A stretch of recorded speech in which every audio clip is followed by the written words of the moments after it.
Hello बच्चों, welcome to this video lecture. और आज का हमारा टॉपिक है resistance of a system of resistor. Resistance of a system, system का मतलब क्या है यहाँ पे भी समझते हैं। Resistance of a system of resistor. तो इस लाइन में आपको सबसे पहला वर्ड रसिस्टर पता होना चाहिए क्या है। ये हमने पहली वीडियो में देख रखा है, आपको बता रखा है। वहाँ पर आपको बताया गया था रसिस्टर क्या होता है। Resistor is any conductor which offer या which oppose flow of current. और रसिस्टर को शो कैसे करते हैं, इस तरह से शो करते हैं, जिगजैग लाइन इस तरह से। तो अब बात ये आ रही है कि सिस्टम का मतलब यहाँ पर क्या है। सपोज करो आपके पास ये दो रसिस्टर है, तो सिस्टम का मतलब क्या है कि इन्हें हमें कंबाइन करना है, जोड़ना है। और कैसे जोड़ना है, हम इसको कैसे जोड़ सकते हैं, हम इसको दो तरीके से जोड़ सकते हैं अभी। एक इस तरह से, और एक हम इसे जोड़ सकते हैं इस तरह से। तो ये आपके पास दो रसिस्टर का एक सिस्टम बन जाता है। दो रसिस्टर का एक सिस्टम, ये दो से ज़्यादा भी हो सकते हैं, दो से ज़्यादा, तीन, चार, पाँच, जितने भी हो सकते हैं। नॉर्मली 10th लेवल पर, अगर हम सिंपल लेवल पे देखा जाए तो 3 या 4 का आता है मैक्सिमम। तो 3 से 4 रसिस्टर हैं, उनका एक सिस्टम। सिस्टम मीन्स कि उनको जोड़ना है। तो जोड़ कह सकते हैं, एक तो उनको इस तरह से लगातार जोड़ सकते हैं, एक इस तरह से जोड़ सकते हैं। तो अगर हम इस तरह से उन्हें लगातार जोड़ते हैं, या इस सिस्टम को बोलते हैं सीरीज और इसे बोलते हैं पैरेलल। आप पैरेलल को समझ जाएंगे तो सीरीज आपको अपने आप याद आ जाएगा। जैसे पैरेलल, दो पैरेलल लाइन, इस तरह से दो पैरेलल लाइन को शो करते हैं ना, उसी तरह से अगर आपके पास दो रेसिस्टेंस हैं या दो से ज़्यादा हैं और आपने उन्हें इस तरह से अरेंज किया हुआ है तो उसे बोलते हैं पैरेलल। दो या दो से ज़्यादा आपके पास रेसिस्टर है और आपने उनको इस तरह से जोड़ा हुआ है, उसे बोलते हैं सीरीज। तो ये था इसके बारे में एक हल्का सा इंट्रोडक्शन। अब पढ़ते हैं वो जिसके आप नोट्स बनाओगे और आप याद करोगे एग्ज़ाम्स में, जिसके रिगार्डिंग आपसे पूछा जाएगा। तो जैसे मैं आपको बता चुका हूँ, रेसिस्टर का फर्स्ट सिस्टम यानी कि first combination series, second is parallel. यहाँ पर मैंने आपको एग्जांपल के लिए 3 ले लिए हैं, 3 रेसिस्टर्स ले लिए हैं, having resistance R1, R2, R3। इनको बोलते रेसिस्टर हैं और इनकी जो वैल्यू होती है उसे रेसिस्टेंस बोलते हैं। तो 3 रेसिस्टर R1, R2, R3, अगर आप उन्हें इस तरह से जोड़ते हो एंड टू एंड, और इसके बाद कंडीशन भी आगे आएंगे, आपको पता लगेगा, तो इसे बोलते हैं सीरीज कॉम्बिनेशन। और अगर आप उन्हें पैरेलल लाइन की तरह जोड़ते हो तो ये बन जाता है आपका रेसिस्टर्स इन पैरेलल। तो फर्स्ट हम स्टडी करेंगे रेसिस्टर्स इन सीरीज़ को। तो रेसिस्टर्स इन सीरीज़ में सबसे पहले डेफिनेशन आपके पास है, व्हेन 2 और more resistors are connected end to end in series combination, there is a single path and hence same current flow through all the resistors। तो ऐसे कॉम्बिनेशन को बोलते हैं रसिस्टर इन सीरीज, जिसमें एक ही पाथ बने करंट के फ्लो के लिए। जैसे कि आप यहाँ पे देख पा रहे होंगे, सपोज करो यहाँ से सर्किट को हम कंबाइन कर देते हैं कंप्लीट। तो ये सर्किट आपका कंप्लीट कंबाइन हो गया बैटरी से जोड़ के। तो यहाँ पर क्या होगा, करंट आपका फ्लो करेगा। डायग्राम में, सर्किट डायग्राम में हम हमेशा कन्वेंशनल करंट की डायरेक्शन शो करते हैं, मींस पॉजिटिव टू नेगेटिव। तो करंट आपका यहाँ पर फ्लो कर रहा है। अब इस करंट के लिए एक सिंगल पाथ है, इस करंट के लिए आप देख रहे होंगे सिंगल पाथ है। तो इस कंडीशन में हम बोलते हैं रेसिस्टर्स आर इन सीरीज। दोबारा देख लीजिए डेफिनेशन, व्हेन 2 और more resistors are connected end to end in series combination there is a single path and hence same current flow through all the resistors। ये definition भी बन जाएगी आपके पास रेसिस्टर्स इन सीरीज की। तो इस कंप्लीट फर्स्ट पेज का आप स्क्रीनशॉट ले लीजिए और इसके नोट्स बना लेना।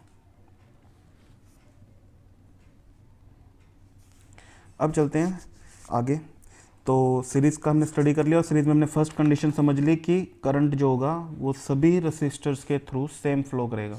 सेम फ्लो क्यों कर रहा है, क्योंकि इसके पास सिंगल पाथ है। ठीक है, तो आगे चलते हैं।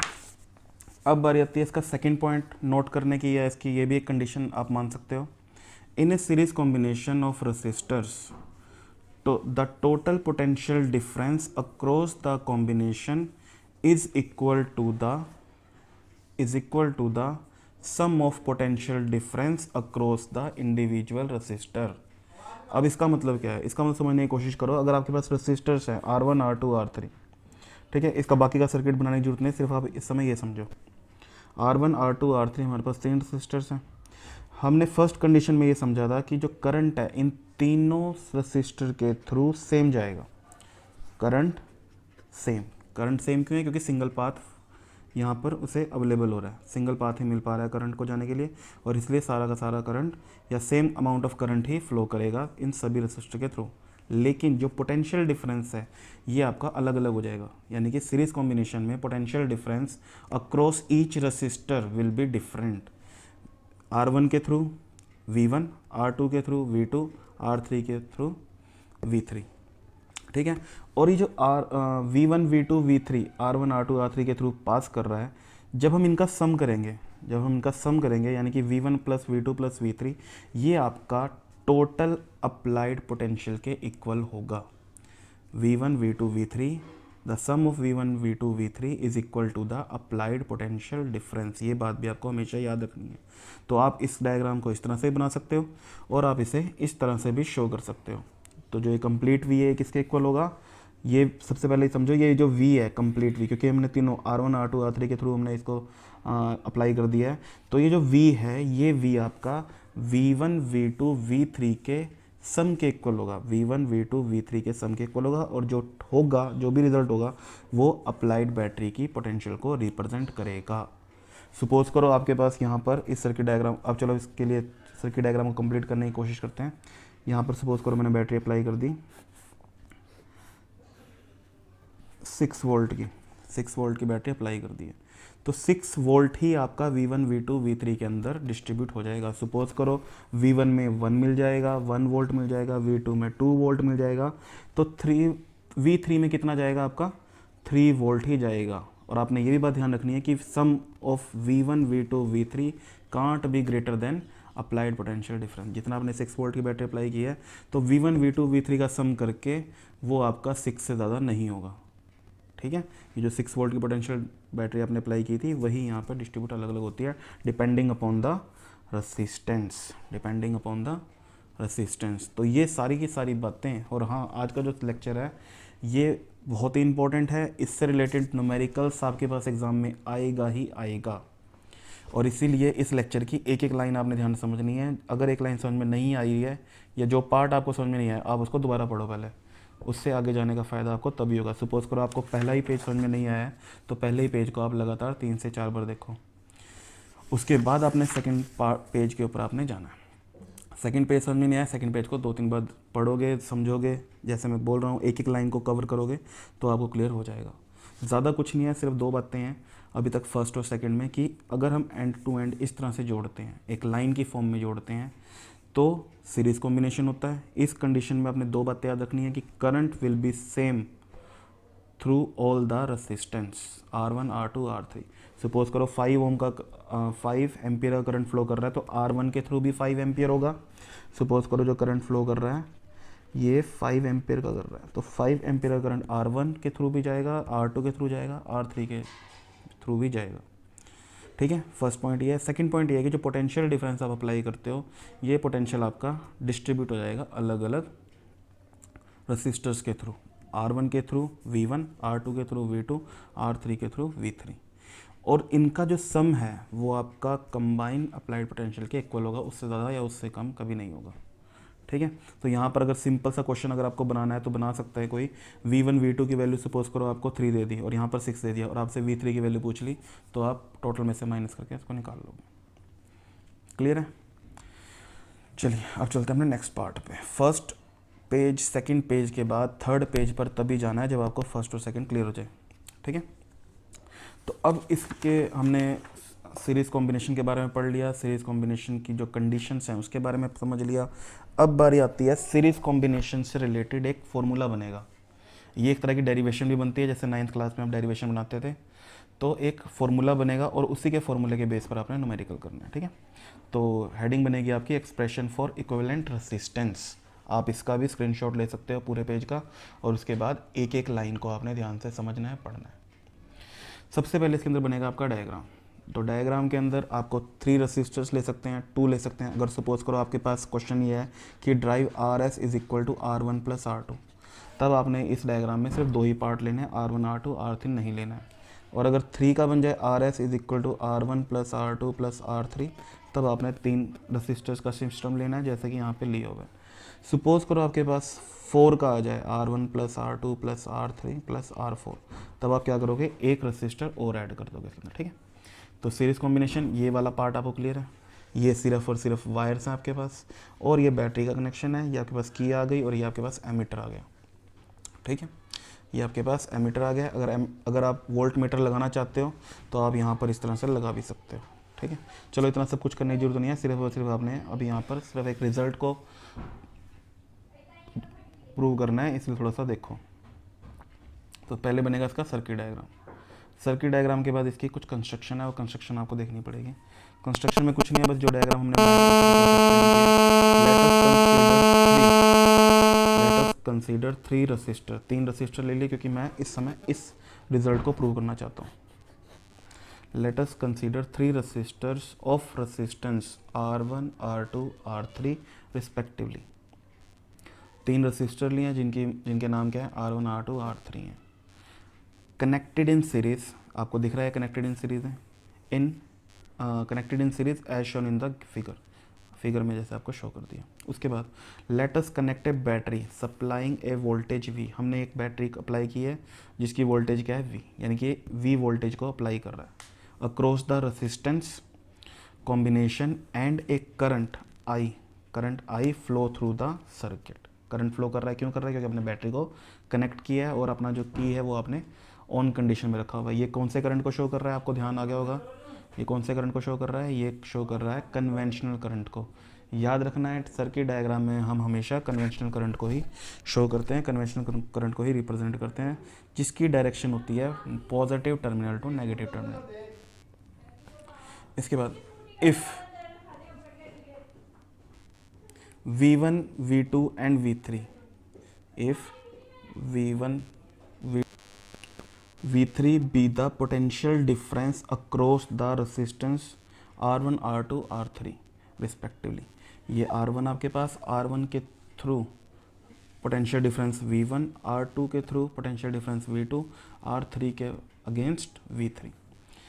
तो if V1 V2 V3 be the potential difference across the resistance R1 R2 R3 respectively, then as per Ohm's law. यहाँ पर ओम्स लॉ की रिक्वायरमेंट आ गई है, आपको पता है ओम्स लॉ क्या है, बताओ क्या होता है Ohm's law. Ohm's law is equal to V is equal to IR, ये होता है ना Ohm's law, V is equal to IR। तो as per Ohm's law we have V is equal to IR, और हम क्या करेंगे, अब V1 की वैल्यू निकालेंगे।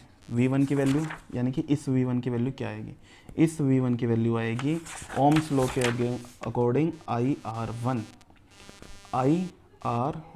R1 क्यों आया, क्योंकि ये जो वोल्टेज है आपके पास पोटेंशियल डिफरेंस है, ये R1 के अक्रॉस है। और अब आपका क्वेश्चन ये होगा कि I1 क्यों नहीं हुआ, तो I1 नहीं होगा क्योंकि करंट जो है वो R1 R2 R3 इन तीनों के लिए सेम है। तो V1 is equal to IR1। I1 क्यों नहीं हुआ, क्योंकि I1 जो करंट है वो सेम फ्लो कर रहा है थ्रू R1 R2 R3। तो अगर आपको ये पॉइंट क्लियर हो गया तो बहुत अच्छी बात है। फिर आपको V2 क्लियर हो जाएगा। V2 की वैल्यू क्या आएगी, IR2। V3 की वैल्यू IR3। क्लियर है ये बात, ठीक है ना। इस बात को समझना बहुत इंपॉर्टेंट है, क्योंकि ये पार्ट ही एक ऐसा पार्ट है जो आपका सेकंड पार्ट यानी कि जब हम रेजिस्टेंस इन पैरेलल स्टडी करेंगे वहाँ पे डिफरेंस होगा। तो आपको समझना पड़ेगा as per Ohm's law V is equal to IR होता है हमारे पास। V1 की वैल्यू हमने ली है IR1, V2 की वैल्यू ली है IR2 और V3 की वैल्यू ली है IR3। क्यों ली है ये भी अभी आपको समझ में आएगा, क्योंकि हमारे पास सेकंड जो कंडीशन थी, सेकंड कंडीशन की हमारे पास क्या थी कि जो सीरीज़ कॉम्बिनेशन होता है, सीरीज़ कॉम्बिनेशन में जो ये कंप्लीट ये जो V1 V2 V3 है, इनका सम किसके इक्वल होगा, आपका अप्लाइड पोटेंशियल के इक्वल होगा। Sum of V1 V2 V3 is equal to applied potential difference. इसीलिए हमने यहाँ पर V1 V2 और V3 की वैल्यूज़ को लिया, ठीक है, और कंडीशन में अप्लाई कर देंगे। Therefore, total potential difference across the entire circuit is equal to V is equal to V1 plus V2 plus V3। ठीक है, कोई प्रॉब्लम वाली बात नहीं है, क्योंकि जो V1 V2 V3 का सम आएगा वो अप्लाइड पोटेंशियल के इक्वल है। तो अब हम यहाँ पे क्या करेंगे, बिल्कुल सिंपल सा काम, V1 V2 V3 की वैल्यू को पुट करेंगे, और जब वैल्यू को पुट करेंगे आपके पास इक्वेशन बन जाएगी V is equal to IR1 IR2 IR3। इसको हम नाम भी दे देंगे इक्वेशन नंबर 1। अब if RS be the equivalent resistance of the series combination, अब ये लाइन क्या बता रही है, ये लाइन ये बता रही है कि सीरीज कॉम्बिनेशन का जो टोटल रेसिस्टेंस है, सीरीज कॉम्बिनेशन में हमारे पास कितने रेसिस्टेंस हैं, हमारे पास 3 रेसिस्टेंस हैं, R1 R2 R3। इनका जो कंबाइन होगा ना, कॉम्बिनेशन होगा, रिजल्टेंट होगा, वो हमने क्या ले लिया, RS ले लिया। जैसे सपोज करो यहाँ पर आपके पास वैल्यू है R1 की 1 ओम 2 ओम 3 ओम, तो टोटल कितनी होगी, 6 ओम होगी ना, तो 6 ओम क्या बन गया आपके पास, RS की वैल्यू बन गई। तो यहाँ पर आपके पास है एज RS क्यों लिखा है, क्योंकि ये रेसिस्टेंस इन सीरीज को रिप्रेजेंट कर रहा है, resistance in series, R for resistance, S for series. और आपने इसको लिखना बड़े अच्छे ढंग से, आपने इसको ऐसे नहीं लिखना, ध्यान से देखो, आपने इसे ऐसे नहीं लिखना, क्योंकि तो रुपीज़ का साइन बन जाएगा, इसे नहीं ऐसे। तो R और सबस्क्रिप्ट पर, राइट सबस्क्रिप्ट पोजीशन पर आपका आएगा S, और ये S किसको रिप्रेजेंट कर रहा है, सीरीज को रिप्रेजेंट कर रहा है। तो RS be the equivalent resistance of the series combination of the resistor, then as per Ohm's law we know that V is equal to IRS, यानी कंप्लीट सर्किट का क्या बन गया, V is equal to IRS। इसे हम नाम दे देंगे equation number 2। और बाय कंपेयरिंग इक्वेशन 1 एंड 2, इस इक्वेशन और इस इक्वेशन को कंपेयर करके, क्योंकि लेफ्ट हैंड साइड इक्वल है तो RS राइट हैंड साइड भी आपका इक्वल होगा, तो हमने क्या कर दिया, RS means right hand side, तो IRS is equal to IR1 plus IR2 plus IR3। ठीक है, अब हम यहाँ पर क्या करेंगे, इस कंप्लीट में से, इस कंप्लीट पार्ट में से I को कॉमन ले लेंगे और इससे काट देंगे, कट गया, और आपका रिजल्ट क्या बन गया, RS is equal to R1 plus R2 plus R3। ये हमारा फाइनल रिजल्ट है। ठीक है, और ये किस में यूज़ होगा, आपके न्यूमेरिकल्स में यूज़ होगा। न्यूमेरिकल में सपोज करो आपके पास यहाँ पर कंप्लीट वैल्यू दे दी जाती, सपोज करो 2 ओम 3 ओम 5 ओम, ठीक है, और आपसे इसमें पूछ लिया जाए कि बताओ टोटल रेसिस्टेंस कितना होगा, तो आपको बस ये देखना है कि ये सीरीज़ में है या नहीं। ठीक है, अभी जब हम न्यूमेरिकल करेंगे तो आपको ज़्यादा अच्छे से क्लियर होगा, लेकिन यहाँ पे सिंपल सा एक एग्जांपल अपने माइंड में एज्यूम कर लेते हैं कि 2 ओम 3 ओम 5 ओम, तो और आपसे पूछ लिया टोटल रेसिस्टेंस, यानी कि इन तीनों को कंबाइन करके क्या बनेगा, तो आप इनको जस्ट सिंपली ऐड करोगे, 2 + 3 + 5 इज इक्वल टू 10 ओम, आपका रिजल्ट आ जाएगा। ठीक है, ओके, क्लियर है।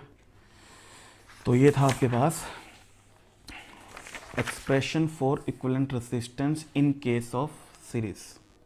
ठीक है, तो आप यहाँ पर इस पूरे पार्ट का स्क्रीनशॉट ले सकते हैं, ये आपके पास न्यूमेरिकल में यूज़ होना है, तो इसको अभी यहाँ पर इसका कोई रोल नहीं है, तो यहाँ पे काट देते हैं, इसका स्क्रीनशॉट ले लीजिए, इसका स्क्रीनशॉट आपने ले लिया है, तो इसका स्क्रीनशॉट ले लीजिए, और ये आपकी कंप्लीट एक डेरिवेशन आपके पास बन गई है, जो कि न्यूमेरिकल को सॉल्व करने के लिए यूज़ होगी।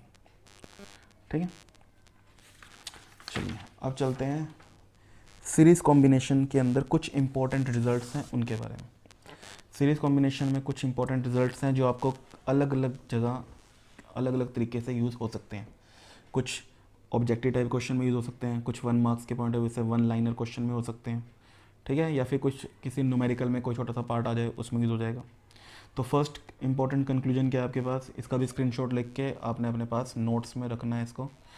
तो फर्स्ट इंपॉर्टेंट कंक्लूजन क्या है, same current flows through the entire series circuit. अगर आपके पास सीरीज़ का कॉम्बिनेशन है, तो अगर सिर्फ और सिर्फ सीरीज़ कॉम्बिनेशन है, इसका मतलब क्या है ये आपको थोड़ी देर बाद समझ में आएगा, लेकिन अभी समझिए यहाँ पर, अगर आपके पास सिर्फ और सिर्फ सीरीज कॉम्बिनेशन है तो उस कंप्लीट सर्किट में से सेम करंट फ्लो करेगा। Okay, second, total potential difference across the series combination of resistor is equal to the sum of potential difference across the individual resistors. ये पॉइंट भी बहुत important है, याद रखना है। डेरिवेशन के अंदर सबसे इंपॉर्टेंट पॉइंट ये आता है आपका, जो हमने पीछे डेरिवेशन किया है उसमें सबसे इंपॉर्टेंट पॉइंट ये है।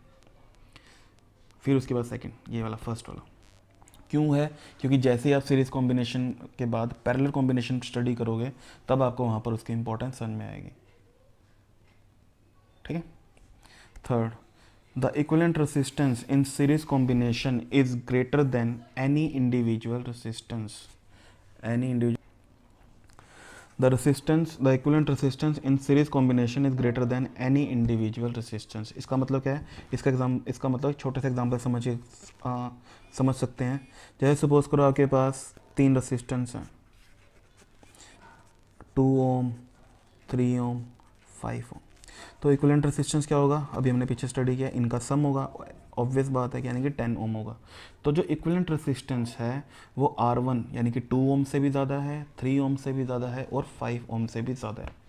तो the equivalent resistance in series combination is greater than any individual resistance.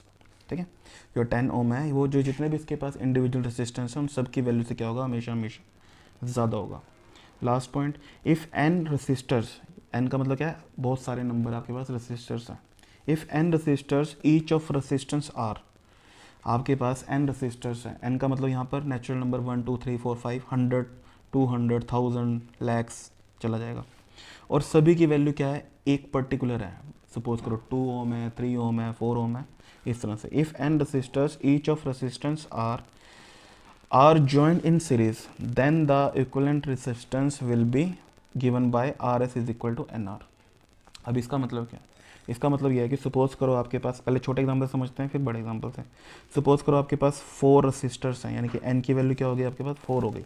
इस तरह से छोटे छोटे 1 2 3 और 4, ये Rs R2 R1 R2 R3 R4, आपके पास 4 रेसिस्टर्स हैं और इन सभी की वैल्यू फिक्स है। सपोज करो 2 ओम 2 ओम 2 ओम 2 ओम, और आपसे इसका इक्विवेलेंट रेसिस्टेंस पूछ लिया, तो आप क्या करोगे? आप करोगे Rs is equal to R1 plus R2 plus R3 plus R4। तो क्या हो जाएगा? 2 प्लस 2 प्लस 2 प्लस 2, टोटल कितना आ गया? 8 ओम आ गया। ठीक है, क्लियर है? या तो आप ऐसे कर सकते हो, या फिर आप क्या करोगे? आप सीधा करोगे Rs is equal to N की वैल्यू 4 और एक रेसिस्टर्स की वैल्यू आपके पास क्या है? 2 ओम है, और आंसर आपके पास आ जाएगा 8 ओम। ठीक है, तो अगर आपके पास सीरीज कॉम्बिनेशन है, बहुत सारे रेसिस्टर्स हैं और सबसे इंपॉर्टेंट कंडीशन, उन सभी की रेसिस्टेंस वैल्यू सेम है, तब आप सीधा उन्हें मल्टीप्लाई कर दोगे। आपको इस तरह से सम करके अलग करने की ज़रूरत नहीं है। अब आप कहोगे कि इसका फिर फ़ायदा क्या है? हम तो ऐसे ही कर लेते हैं, कोई दिक्कत नहीं है। इसका फ़ायदा तब होगा जब मान लो आपके पास 100 दे दिए, सपोज करो 100 छोड़ो 50 भी दे दिए, तो आप 50 बार यानी 50 टाइम्स आप ये थोड़ा लिखोगे R1 plus R2 plus R3 plus R4 plus R5 plus R6, ये थोड़ा लिखोगे। फिर आप सिंपली इसे ऐसे कर दोगे। ठीक है, कर सकते हैं, लेकिन करना वो वहाँ पर क्या होगा? वेस्टेज ऑफ टाइम है वहाँ पर। ठीक है, और अच्छी रिप्रेजेंटेशन भी नहीं जाती। तो उस केस में आप क्या करोगे? सीधा ये फॉर्मूला यूज़ करोगे, Rs is equal to N R, N number of resistor और आर वैल्यू ऑफ रेसिस्टेंस, और वो क्या होनी चाहिए? हमेशा सेम होनी चाहिए सभी के लिए, तब ये फॉर्मूला यूज़ होगा। अदरवाइज आपको ये R1 plus R2 plus R3 से ही करना पड़ेगा। क्लियर है? तो आप इसका स्क्रीनशॉट यहाँ पे ले लीजिए। पेंसिल वाला काम सिर्फ समझाने के लिए आपको दिया था, वो आपने नोट्स के अंदर अगर ऐड करना है तो कर सकते हो, नहीं करना है तो ना करो। ठीक है, क्लियर हो रही है बातें? तो आपका यहाँ पर सीरीज़ वाला पार्ट, अच्छा एक छोटी सी बात और यहाँ पर समझिए, एक इम्पॉर्टेंट बात है कि सीरीज़ कॉम्बिनेशन हमेशा सिर्फ इस तरह से रिप्रेजेंट हो ऐसा ज़रूरी नहीं है। यहाँ पर ये जो हेडिंग बनी है वो क्या बनी है? Some other examples of series combination. कि सीरीज़ कॉम्बिनेशन हमेशा आपको 3 रजिस्टर का ऐसे ही मिलेगा ऐसा ज़रूरी नहीं है, वो अलग अलग ज्योमेट्री के अकॉर्डिंग भी हो सकता है, लेकिन फिर आपको वहाँ पर अपनी दिमाग लगाना पड़ेगा कि वो सीरीज़ कॉम्बिनेशन है या नहीं है। जैसे मान लो आपके पास केस बन गया ये वाला, अब इसमें देखो कि ये क्या सीरीज़ कॉम्बिनेशन है या नहीं है। तो आप यहाँ पर उसे कैसे चेक करोगे? आप यहाँ पर चेक करोगे करंट की डायरेक्शन, करंट के लिए जो पाथ आपके पास है उसे आप चेक करोगे। अगर वो सिर्फ एक है, वन पाथ है, तो वो सीरीज़ कॉम्बिनेशन है। अगर नहीं है तो वो सीरीज़ के बाद जो दूसरा होता है पैरेलल, उस कैटेगरी में चला जाएगा, या फिर combination of both series and parallel.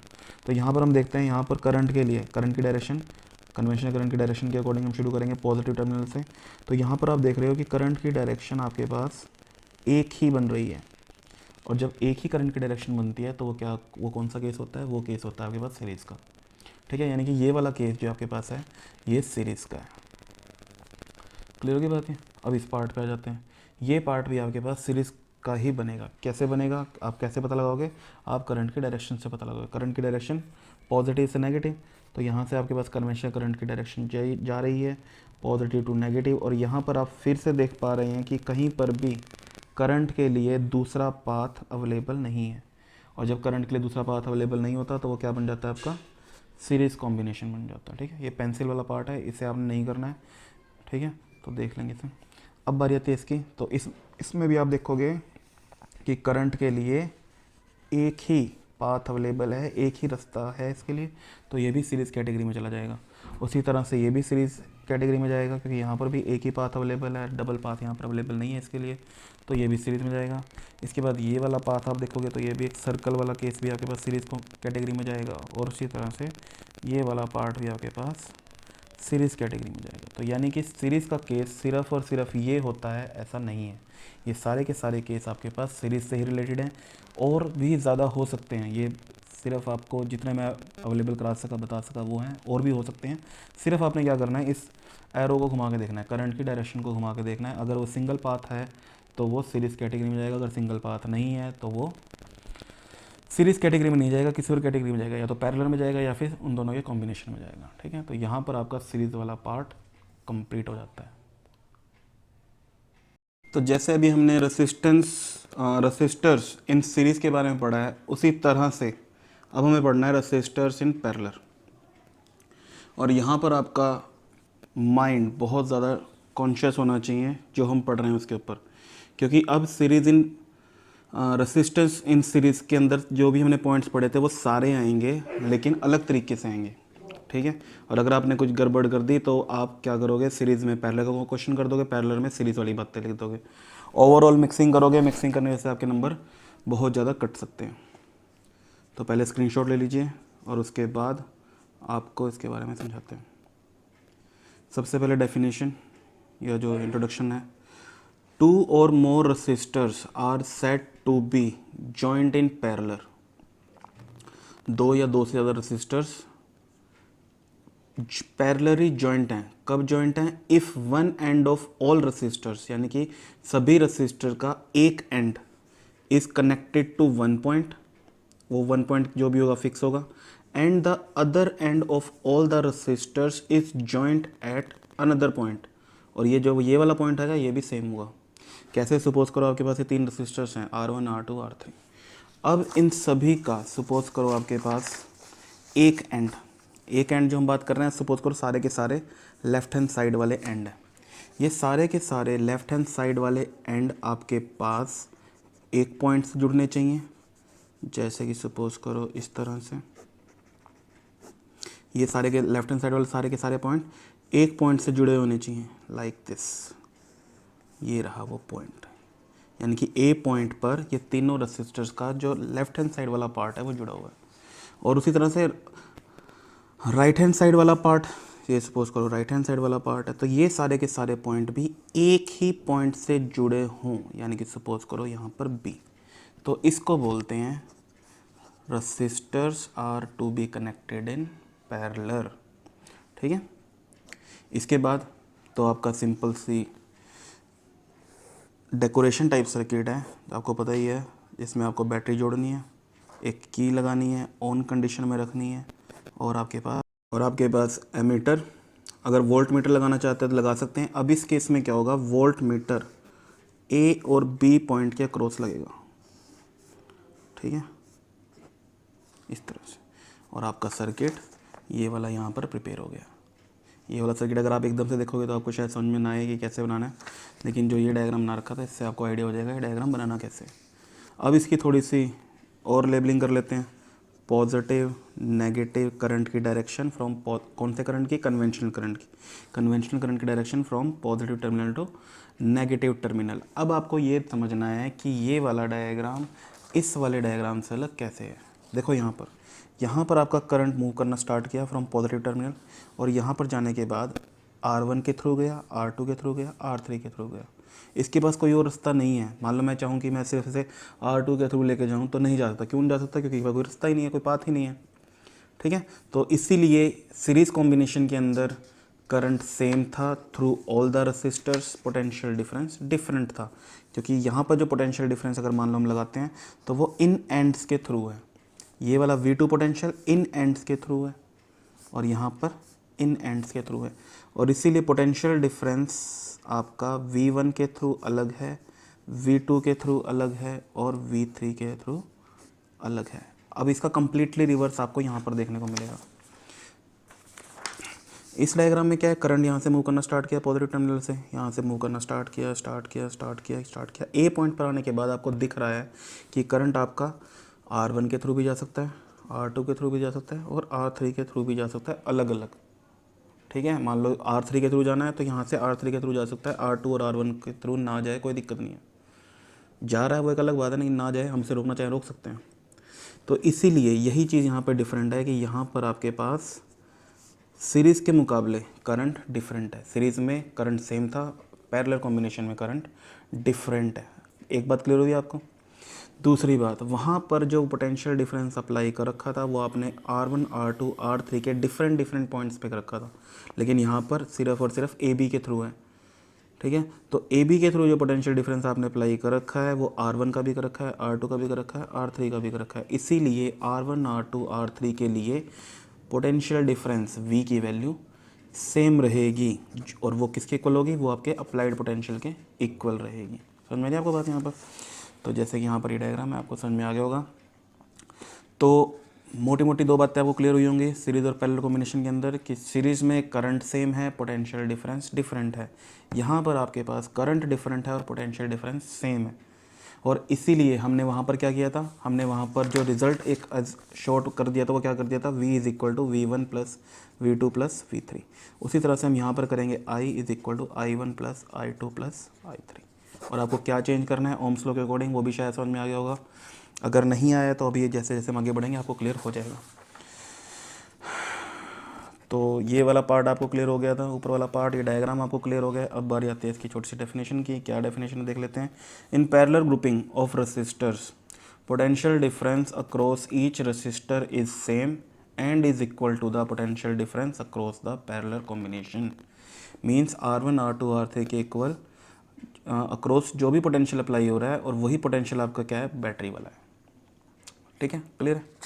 चलिए अब बारी थी कि सेकंड पॉइंट की। सेकंड पॉइंट जैसे मैंने आपको बताया, in parallel combination of resistors total current in the circuit is equal to the sum of the separate current through each resistor.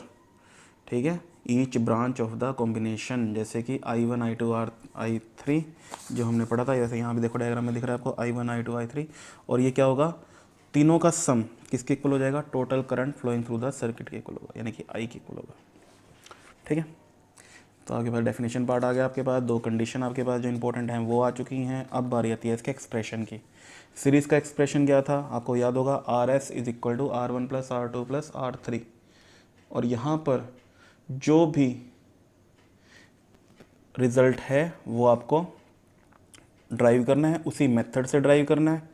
ठीक है, बस थोड़ा ध्यान रखना है, क्योंकि यहाँ पर बच्चे मैक्सिमम टाइम स्विच कर जाते हैं सीरीज़ से पैरेलल में और पैरेलल से सीरीज़ में, और अगर मिक्सिंग भी कर दी तब भी क्वेश्चन आपका पूरा गलत होने वाला है। तो ये डायग्राम दोबारा से बनाया मैंने आपके लिए, आप लोग बना सकते हो दोबारा। और इसके लिए कुछ construction, consider 3 resistors of resistance R1, R2, R3 respectively connected in parallel combination between point A and B। ठीक है, R1, R2, R3, और एक इसके बीच में कंबाइन किया हमने 1 और A और B के बीच में कंबाइन किया, जोड़े। Late us connect a battery of voltage V, हमने V वोल्टेज की बैटरी को यहाँ पर अप्लाई किया अक्रॉस द रेसिस्टेंस कॉम्बिनेशन। ठीक है, इसके बाद obviously the potential difference across each resistor is V। क्यों है ऑब्वियसली, क्यों बोला हमने यहाँ पर, क्योंकि हमें दिख रहा है रेसिस्टेंस R1 भी हमारा AB के अक्रॉस अटैच है, R2 भी AB के अक्रॉस अटैच है, R3 भी AB के अक्रॉस अटैच है। तो R1, R2, R3 के लिए पोटेंशियल डिफरेंस की वैल्यू क्या रहेगी, सिर्फ और सिर्फ V ही रहेगी। ओके, देन ओम्स लॉ आपके पास क्या है, V is equal to I R. अब यहाँ पर आपको समझ में आ रहा होगा हमने चेंज क्या करना है, क्योंकि यहाँ पर करंट डिफरेंट है, हम I में रिजल्ट निकाल लेंगे, तो I के लिए रिजल्ट क्या बन जाएगा, V बाय आर। बिल्कुल सिंपल सी बात है, R नीचे आ जाएगा आपका डिनोमिनेटर में। अब current flowing through individual resistors is given by individual resistance, individual current through individual resistor. R1 के थ्रू क्या हो जाएगा, R1 के थ्रू इस फॉर्मूले के अकॉर्डिंग क्या हो जाएगा, V by R1, V by R1 होगा। अब आप यहाँ पर समझ सकते हो I1 लिखा है, R1 लिखा है, V1 नहीं लिखा। क्यों नहीं लिखा, क्योंकि पोटेंशियल डिफरेंस R1 के थ्रू, R2 के थ्रू और R3 के थ्रू कांस्टेंट है। तो I1 is equal to V by R1, I2 is equal to V by R2, I3 is equal to V by R3। और टोटल करंट किसके equal होगा, जो हमने रिजल्ट में पहले देखा था, total current mean sum of I1 I2 I3 is equal to total current flowing through the circuit I। तो ये बन गया आपके पास I is equal to I1 plus I2 plus I3।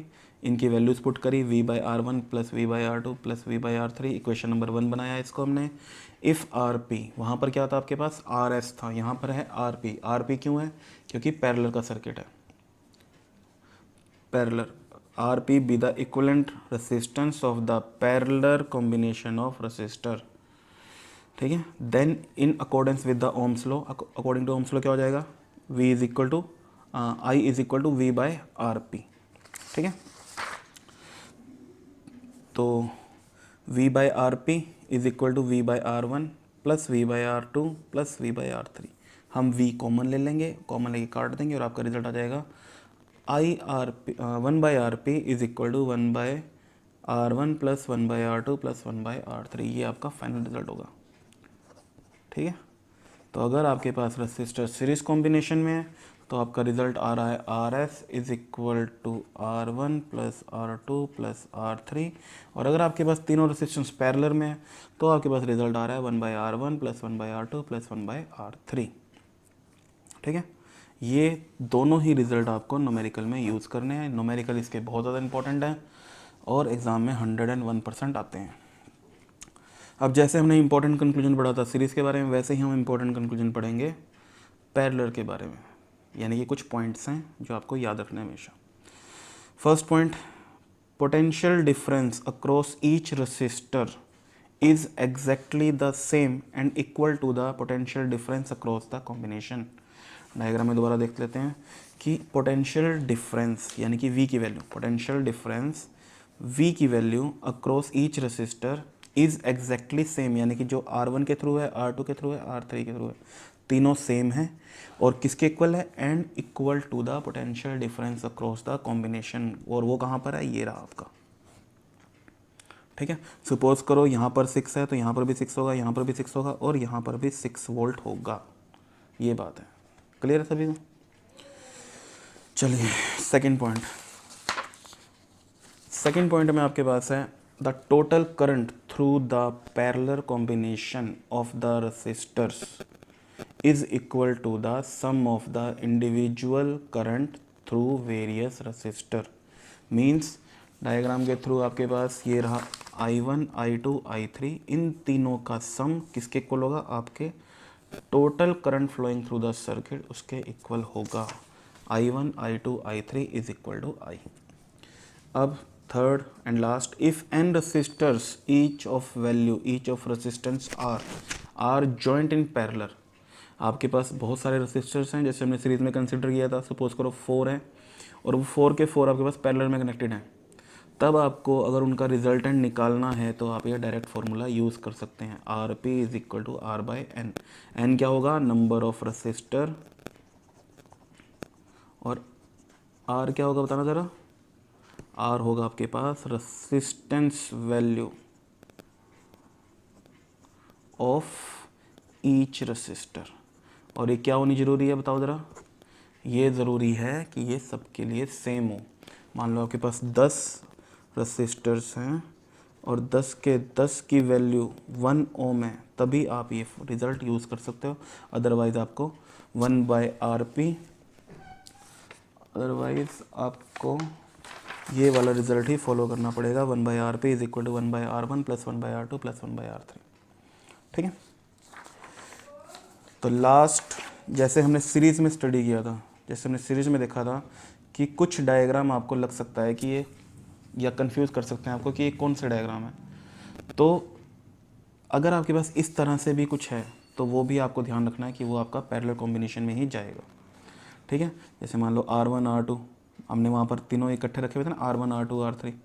तो अगर मान लो वो R3 नीचे भी जा रहा है ना, तब भी वो पैरेलल के अंदर ही है।